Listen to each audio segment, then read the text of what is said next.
श्री श्री राधा रमणु जयति बजनिताय गौर राधे श्याम। जप हरे राम चरित सुधा श्री श्रीमद राधा रमण चरणदास देव बाबा जी महाशय बड़े बाबा का जीवन चरित्र। मूल बंगला संपादक प्रकाशक श्री रामदास बाबा जी। कामाख्या दास बाबा जी का और कुछ कहने का साहस न हुआ। बाबा जी महाशय सदा ही निष्कपट व्यवहार करने का उपदेश देते और स्वयं भी इसी प्रकार का व्यवहार करते। गोविंद दादा और राम दादा यथा समय उन्हें स्नान आहार आदि कराने के प्रयत्न में लगे रहते। गोविंद दादा और नित्य स्वरूप ब्रह्मचारी को दिन रात बाबा जी महाशय को स्वस्थ रखने की चिंता लगी रहती। जब कभी वे कोई मनमाना ऐसा व्यवहार करते जो उनके शरीर के लिए अहितकर होता तो ये प्राणपण से बाधा देते। इसलिए बाबा जी महाशय ने बगीचे में उनका प्रवेश निषेध कर दिया और सबको सावधान कर दिया कि जो भी उन्हें बगीचे में ले आएगा उससे मेरा कोई संबंध न रहेगा और मैं उसका मुख न देखूंगा। इसलिए सब लोग उन्हें बगीचे के भीतर लाने से डरते थे। जो लोग बगीचे में बाबा जी महाशय के दर्शन करने आते उनके लिए आज्ञा थी कि ऐश्वर्य की कोई वस्तु साथ न लाएं।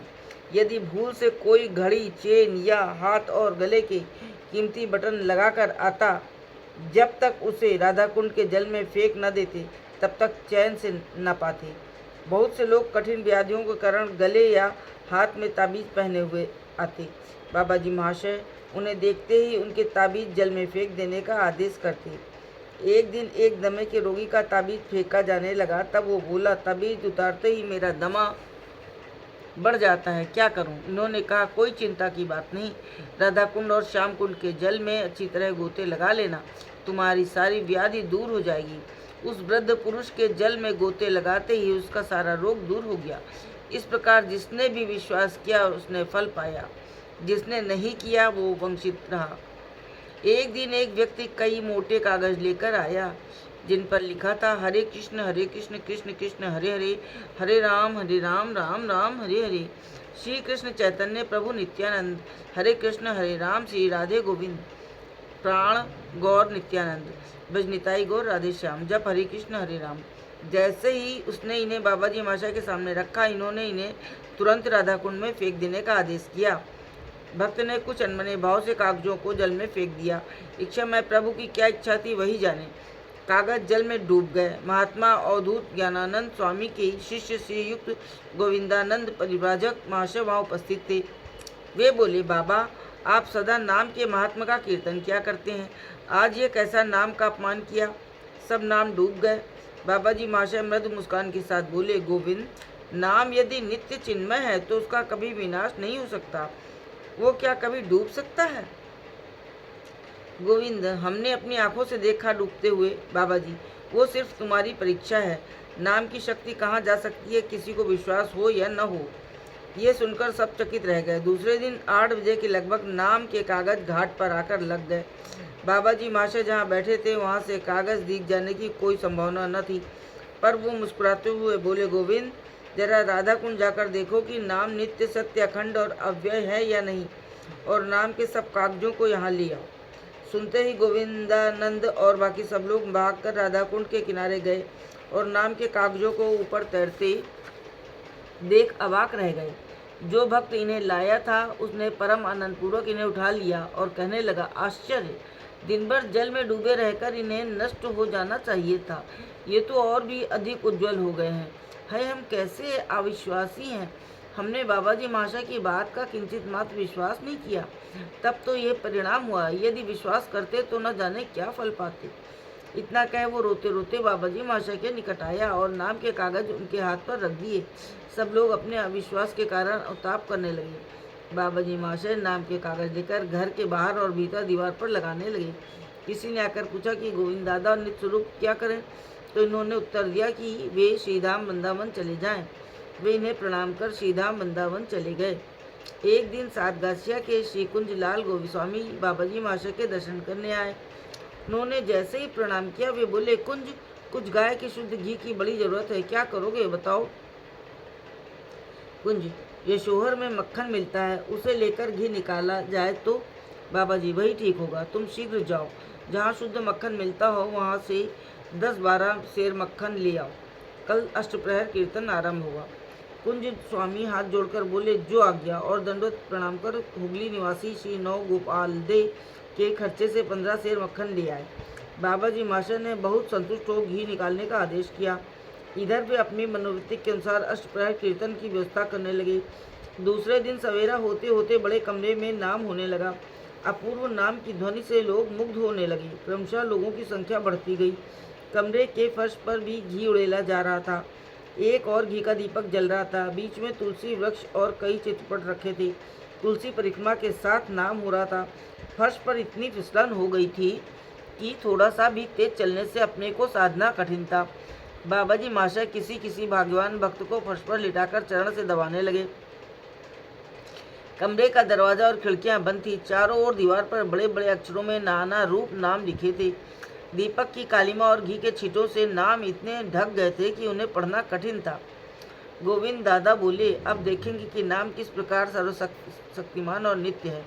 उन्होंने मन में सोचा, ये कोई जल से नाम के कागज निकाल लेने की बात थोड़ी ही है। यहाँ तो हाथ से लिखे हुए नाम के ऊपर घी के सनी कालिमा लगी है। गोविंद दादा जब मन ही मन ये विचार कर रहे थे, बाबा जी मास्टर मुस्कुराते हुए बोले, क्यों रे गोविंद, क्या सोच रहा है? नाम के ऊपर कलौस लगी और वो नहीं मिट सकती, इसलिए नाम सर्वशक्तिमान नहीं है, यही ना? ये तेरी भूल है। जो नित्य है वो चिरकाल नित्य है। जो सर्वशक्तिमान है उसकी शक्ति में क्या किसी प्रकार का अभाव हो सकता है? नाम की सर्वशक्तिमत्ता और त्रिकाल सत्यता दिखाने के लिए ही निताई चांद ये सब कुछ कर रहे हैं। इतना कहे आरोपित राधा कुंड का जल लेकर एक एक नाम पर छींटा मारने लगे। एक दो बार छींटा देने से नाम पूर्वापेक्षा उज्ज्वल दिखने लगा। ये देख सब लोग अवाक रह गए। तब गोविंद दादा को लक्ष्य कर कहने लगे, क्यों भाई, नाम सर्वशक्तिमान है, ये बात समझ में आई? हाय रे कलिहत अविश्वासी जीव, साक्षात वस्तु को भी अविश्वास के अंधकार में फेंक कर मुंह में संसार में वृथा भ्रमण करते हुए तनिक भी कुंठित नहीं होता। नित्य वस्तु कभी ढकी या छिपाई नहीं जा सकती। ये धारणा स्थायी क्यों नहीं हो पाती, निताई जाने। ये सुन एक सज्जन बोले, हमने तो प्रत्यक्ष ही नाम को घृत मिश्रित कालिमा से ढका हुआ देखा, कैसे माने कि ये भ्रम था? बाबा जी, अच्छा, यदि घृत मिश्रित कालिमा ने उसे ढक रखा था तो वो एकदम छूट कैसे गई? सज्जन, हमने देखा कि वो आपकी शक्ति के प्रभाव से छूट गई। बाबा जी, ये तुम्हारा भ्रम है। स्वयं प्रकाश वस्तु को कोई और प्रकाशित कर सकता है क्या? सज्जन, इससे तो और भी उलझाव पैदा होता है, दिखता है। इसका यथार्थ सिद्धांत क्या है, कृपा कर समझा दीजिए। बाबा जी, चैत्र मास में एक दिन 12 बजे आकाश में बादल आए। अकस्मात चारों ओर अंधकार छाया। देख कोई सोचने लगा संध्या हो गई, कोई कहने लगा सूर्य को बादलों ने ढक लिया, और कोई कहने लगा सूर्य के तेज को बादलों ने नष्ट कर दिया। जिसकी जैसी धारणा थी वो वैसा ही अनुभव करता था और कहता था। एक विचारवान व्यक्ति विचार करने लगा, प्रखर किरण सूर्य पृथ्वी से बड़ा है, एक क्षुद्र मेघ उसे कैसे आच्छादित कर सकता है? इसलिए अवश्य इस मेघ ने हमारे दृष्टिपथ को अवरोध कर रखा है। सूर्य जैसा है वैसा ही है, नाम को ऐसा ही समझना चाहिए। कालिमा ने हमारे दृष्टिपथ को ऐसा अवरोध कर रखा था कि हम किसी प्रकार नाम के वर्ण या रूप का प्रत्यक्ष नहीं कर पाते थे। स्वप्रकाश नित्य वस्तु का यदि कोई आच्छादन कर दे या उसका नाश कर दे तो उसका नित्यत्व कहाँ रहा? भगवान जिस प्रकार निरुपाधि निर्विकार नित्य सत्य वस्तु हैं, उनके नाम और धाम भी वैसे ही है। विकार नाम धाम और स्वरूप को स्पर्श नहीं कर सकता, ये सदा याद रखना चाहिए। इस प्रकार नाना रूप तत्वोपदेश द्वारा सबका संदेह भंजन कर फिर नाम कीर्तन में योग देने लगे। थोड़ी देर बाद कामाख्या दास बाबा जी माशे आकर कहने लगे, इस महायज्ञ में सब लोग उपस्थित हैं, केवल राम दादा बाहर हैं। आज आप अनुमति दें तो उन्हें बुला लाऊं। बाबा जी, वो कहाँ हैं? कामाख्या, इस बगीचे के दरवाजे पर बैठे नाम कर रहे हैं। आपका आदेश नहीं है इसलिए यहाँ नहीं आ रहे हैं। बाबा जी, वो बड़ा स्वतंत्र है, मुझे पागल समझ मेरे कार्य में बाधा डालता है, उसे लाने की जरूरत नहीं। कामाख्या, प्रेम के पात्र को ऐश्वर्य के नेत्रों से देखने से प्रेम नहीं रहता। उन लोगों का प्रेम शुद्ध है, वे आपके शरीर पर कोई कष्ट देख सहन नहीं कर सकते, इसलिए स्नेहवश ही आपके कार्य में बाधा देने की इच्छा करते हैं। जो आपके लिए प्राण भी दे सकते हैं, उनमें स्वतंत्रता कैसे हो सकती है? बाबा जी महाशय और कोई उत्तर न दे सके और उन्होंने रामदादा को भीतर ले आने के लिए कहा। कामाख्या दास प्रसन्न हो रामदादा को जाकर ले आए। रामदादा ने जैसे ही दंडवत की, बाबाजी महाशय उन्हें उठाकर प्रेमालिंगन पूर्वक अपने अश्रुजल से सिक्त करने लगे। बाबाजी महाशय कभी बिल्कुल नग्न, कभी भी धोती कुर्ता पहने, कभी डोर कॉपिन और बहिर्वास पहने बैठे रहते। अकस्मात न जाने क्या मन में आया, प्रसादी डोर कॉपिन और बहिर्वास मंगाकर रामदादा से बोले, राम ये लो, आज तुम्हारा भेक हो गया, आज से तुम वैष्णव सन्यासी हो गए। आज इतना कह उन्हें डोर कॉपिन पहना दिया और कान में वैष्णव सन्यास का मंत्र दे दिया। साथ ही तुलसी का गमला और पीच की लाठी हाथ में देकर बोले, जाओ जितने परिचित लोग हैं सबसे साक्षात कराओ। रामदादा ने गुरु आज्ञा का पालन किया और यथा समय आदेश अनुसार नाम कीर्तन में योग देने लगे। परम आनंद पूर्वक नाम चलने लगा। बीच में जो नए भक्त आते उन्हें बाबाजी महाशय राधा कुंड में स्नान करा या राधा कुंड का जल स्पर्श करा। जिस कमरे में नाम हो रहा था उसमें लिटाकर चरणों से दलित कर नाम कीर्तन में प्रवेश कराने लगे।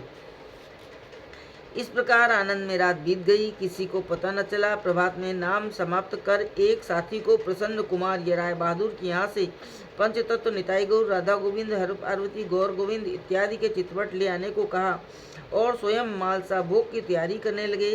चित्रपट आ जाने पर भोग लगाकर और महाप्रसाद ग्रहण कर विश्राम करने लगे। जय जय श्री राधे। जय हो बड़े बाबा की।